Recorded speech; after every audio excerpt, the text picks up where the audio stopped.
राधे कृष्ण मित्रों, कैसे हैं आप लोग।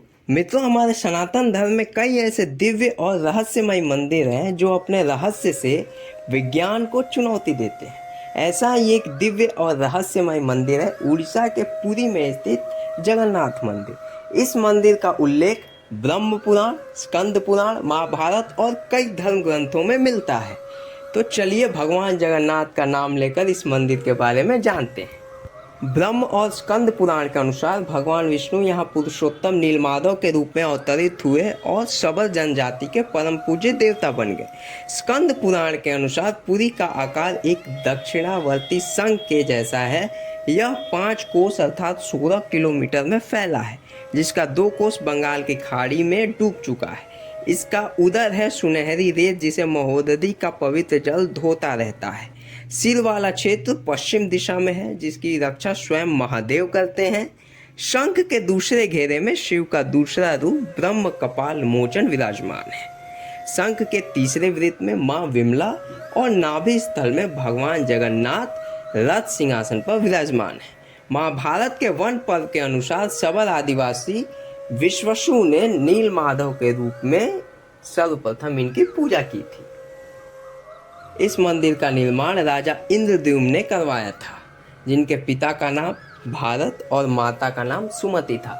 ये धर्मात्मा राजा थे, जिनके यज्ञों और अनुष्ठानों का उल्लेख कई स्थानों पर मिलता है। एक बार राजा इंद्रद्युम्न को भगवान विष्णु ने सपने में दर्शन दिए और कहा कि नीलांचल पर्वत की एक गुफा में मेरी मूर्ति नील माधव है, तुम एक मंदिर बनवाकर उसमें स्थापित कर दो। राजा ने अपने सैनिक और ब्राह्मण नीलांचल पर्वत पर भेजे। वहाँ सबल कबीले के लोग नील माधव की पूजा करते थे। उनका मुखिया विश्वसु था। उन्होंने नील माधव भगवान को एक गुफा में रखा था। सैनिकों को वहां जाने की आज्ञा नहीं दी, तो ब्राह्मण विद्यापति ने विश्वसु की बेटी से शादी कर ली और नील माधव के दर्शन करने की इच्छा प्रकट की। समय देकर उसने नील माधव की मूर्ति चुराकर राजा के पास ले आया। इस बात से भगवान नील माधव महल छोड़कर वापस चले गए और राजा को फिर आश्वासन दिया कि वे लौट के आएंगे। इसके लिए तुम मेरी एक विशाल मंदिर बनवा दो। एक दिन भगवान ने राजा को स्वप्न में दर्शन दिए और कहा कि द्वारिका से एक लकड़ी उड़ीसा के समुद्र में तैरकर आ रही है, तुम उसकी मूर्ति बनवाकर उस मंदिर में स्थापित कर दो। राजा ने अपने सैनिकों को वो लकड़ी ढूंढने को कहा और उन्होंने वो लकड़ी ढूंढ भी लिया, परंतु वह लकड़ी किसी से हिल नहीं रही थी। बाद में राजा ने सबल कबीले के मुखिया विश्वसु की सहायता ली। उसने वह लकड़ी अकेले ही लाके रख दिया। बाद में राजा के कारीगर ने उस पर खूब छेनी हथौड़े चलाए, परंतु लकड़ी को कुछ नहीं हुआ। तत्पश्चात विश्वकर्मा जी बूढ़े कारीगर का भेष बदल कर आए और बोले, मैं इस मूर्ति को 21 दिनों में बना दूंगा, परंतु मेरे कार्य अवधि तक कोई कमरे में प्रवेश नहीं करेगा। एक दिन राजा की पत्नी गुड़ीचा से रहा नहीं गया। उन्होंने दरवाजे पर कान लगाकर सुना तो छेने हथौड़े की आवाज़ आनी बंद हो गई थी। उन्हें लगा कि बूढ़ा कारीगर मर गया है, तो राजा ने द्वार खुलवा दिए।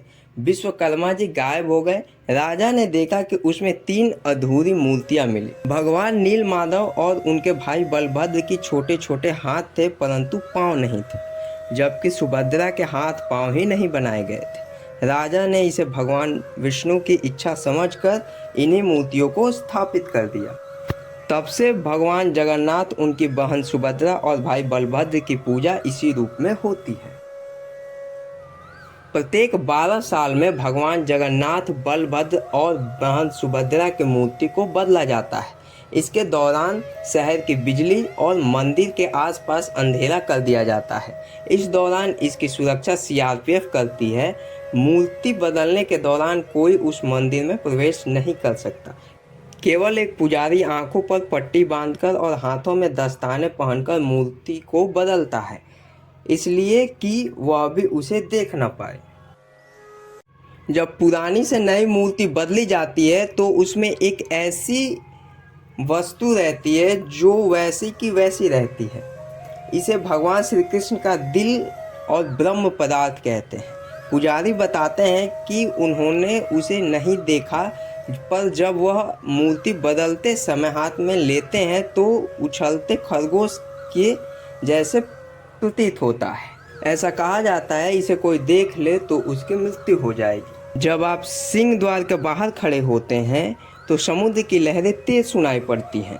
जब आप अंदर चले आते हैं तो ये लहरें की आवाज़ें आनी बंद हो जाती हैं। मंदिर के ऊपर न कोई प्लेन उड़ सकता है। इस मंदिर के ऊपर आज तक कोई पक्षी उड़ते या इसके गुंबद पर बैठते नहीं देखा गया। इस मंदिर की ऊंचाई 214 फीट है, परंतु इस मंदिर की परछाई दिन के किसी भी समय कहीं भी जमीन पर नहीं पड़ती। इसका झंडा रोज शाम को बदला जाता है और यह झंडा हवा के विपरीत दिशा में उड़ता है। यदि ये झंडा नहीं बदला गया तो माना जाता है कि मंदिर 18 सालों में बंद हो जाएगी। इसके रसोई घर में 500 रसोइये और 300 उनके सहकर्मी कार्य करते हैं। इसका प्रसाद 7 बर्तनों में एक ही चूल्हे पर पकाया जाता है।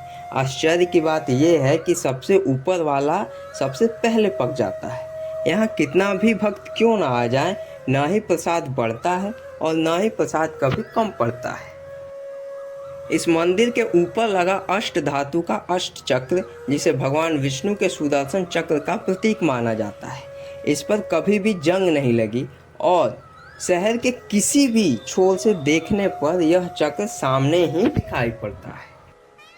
प्रत्येक वर्ष भगवान जगन्नाथ 15 दिनों के लिए बीमार पड़ते हैं और दवाई देने पर ठीक भी हो जाते हैं। तो मित्रों, देखा आपने ये मंदिर कितना दिव्य है और अपने आप में कितने रहस्य समेटे हुए हैं। तब तक आप बताइए कि आपको ये प्रस्तुति कैसी लगी। हम आपसे मिलेंगे एक और नए प्रस्तुति के साथ। तब तक के लिए राधे कृष्ण।